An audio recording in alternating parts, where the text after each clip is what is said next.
Drosera rotundifolia. Generalities. The use of this medicine has been mostly limited to whooping cough, but it has a more extensive use. When we examine its spasmodic nature, its exhaustion, its cramps, which extend through a large number of complaints, we must realize that it is a more extensive remedy. Epileptiform spasms, prolonged sleeplessness, copious sweat on waking from sleep, restlessness and anxiety. Imagines that he is constantly persecuted. Flashes of heat, dread of the night. Many complaints come on in the night. Anxiety, sleeplessness, and fear of ghosts. Spasmodic cough. Fear of being alone and suspicious of his most intimate friends. Confusion of mind and much dizziness. Lancinating pains in various parts of the body, especially in the head, and must support the head with the hands. Must support the chest when coughing. Must press upon the abdomen. Pressive congestive headaches. Corrosive itching in various parts of the body with measles-like eruptions. The eyeballs become prominent and congested from coughing during measles and in convulsions. Stitching pain in the eyes. Noises in the ears, roaring, bumming and drumming. Earache in children. Stitching in the ears. Bleeding from various orifices, especially from the nose, throat, larynx, and chest when coughing, in connection with the spasmodic coughs. Face. Ordinarily the face is pale and sunken with beat of the face and he has cold extremities, except when coughing, at which time the face becomes red, congested, and purple like belladonna and a cuprum. Stitching pains will be found in many complaints. Putrid taste in the mouth is a common symptom when it is found in physical conditions of the lungs, larynx, and also in whooping cough. Bloody saliva and hemorrhage from the mouth. Difficulty in swallowing solid foods. Constriction of the throat and of the larynx and constriction of the esophagus preventing swallowing. Cramping constriction runs all through the remedy. Cramping of the hands upon undertaking to hold on to something. When grasping the broom handle. In the throat there is burning and scraping. Stitching pains in the throat. The throat is dark red or purple. I believe that Drosera has a clinical symptom of great value. Scraping high the larynx and cough after eating. In its proving it has cough after drinking. It has especially cough after eating and drinking cold things. This cough comes from tickling in the larynx and constrictions in the larynx. Nausea and vomiting. Vomiting of blood and bile in the morning and vomiting of mucus and food when coughing. Coughing until he retches and vomits. Constricting pains in the pit of the stomach. Constricting pains in the sides of the abdomen. Colic after sour food. Perhaps the most troublesome irritation found in this remedy is in the larynx, where there will be found clutching, cramping, constricting, and burning. Larynx. Hoarseness and continued irritation causing coughing and continued irritation and scraping of the larynx. Accumulation of mucus in the larynx, dryness in the larynx, spasms of the epiglottis.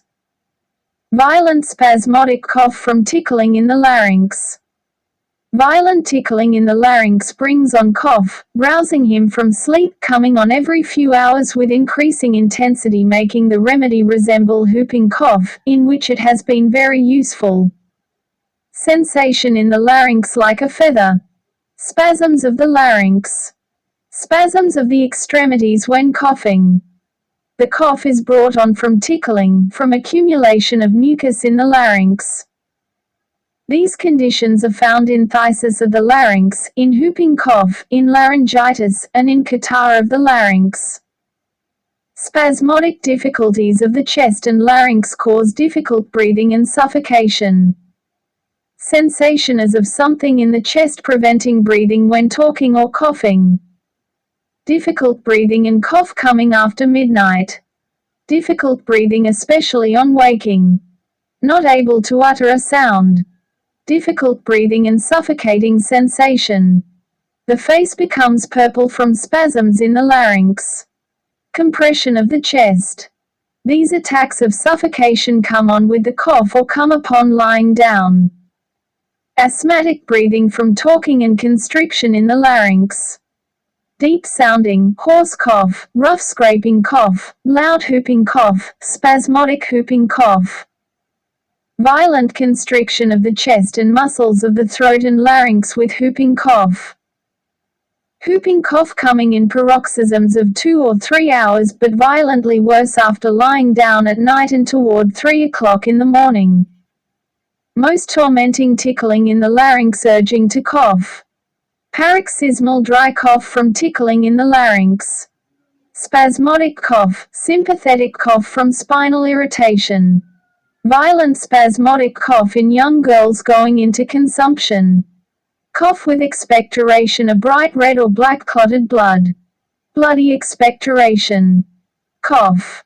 These spasmodic coughs come often during measles or after an attack of measles. An irritation in the larynx remains. It is one of the most frequently indicated remedies for measles. Like E-carbo-veg. Severe attacks of stitching in the chest when sneezing or coughing. He must press on the chest with the hand for relief. Makes an effort to hold chest with the hand when coughing, the cough is so violent. Compression of the chest, burning sensation in the chest, stitching pains in the chest. It is a very useful remedy in chronic bronchitis with spasmodic cough. It is a great palliative for the spasmodic cough that occurs in consumption and all along the course of tuberculosis of the lungs. In these chest complaints, pains between the shoulders, pains in the back as if bruised from coughing. Coldness in the bands and feet and blueness of the extremities. Cramps in the extremities with the cough. The cough becomes so violent that the patient goes into convulsions. Along with these spasmodic coughs, especially in physical conditions, there are febrile attacks. Chill and chilliness and one-sided chill. Chill and fever with whooping cough. Chill and fever with inflammation of the larynx. The heat as well as the cough is worse after midnight. Cold sweat on the forehead and on the extremities. Sweat over the whole body following the fever. Copious sweat all over the whole body with the cough. The cough ends in great exhaustion. Whooping cough. Press the red subscribe button, then press the bell icon to get the latest updates.